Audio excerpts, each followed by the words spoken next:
There's no question prostitution and sex trafficking is a big problem to solve. Every year in Minnesota, thousands of women and girls are trafficked and sold for sex. And joining us now with more on the problem and what can be done about it is Noelle Vallin with Breaking Free, an organization that helps victims.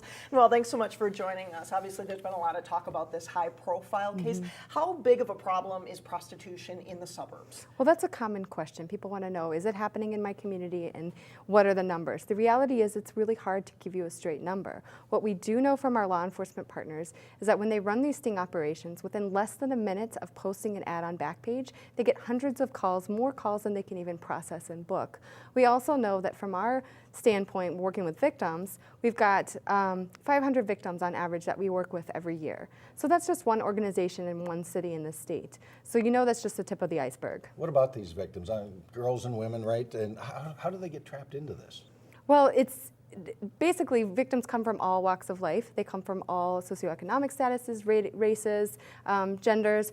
Primarily the victims are women and girls, and they enter in when they're juveniles. The average age of entry is between 12 and 14. So think about what we know when kids are 12 to 14 years old, their vulnerabilities. There's other added risk factors like a race and gender and homelessness and past history of child sexual abuse, and all of those compound to make a victim incredibly vulnerable, not only to being bought, but also to being sold.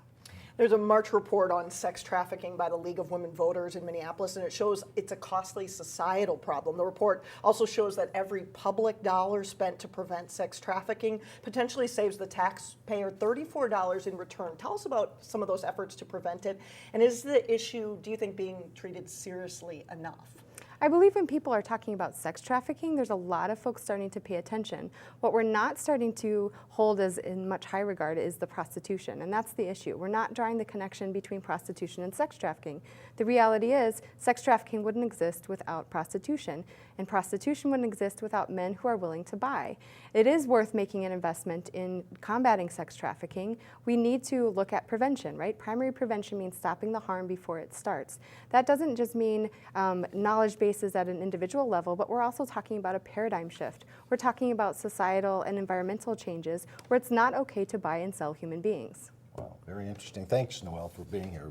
We My really pleasure. appreciate it. For more information on Breaking Free, you can call them at 651-645-6557, or you can go online to breakingfree.net.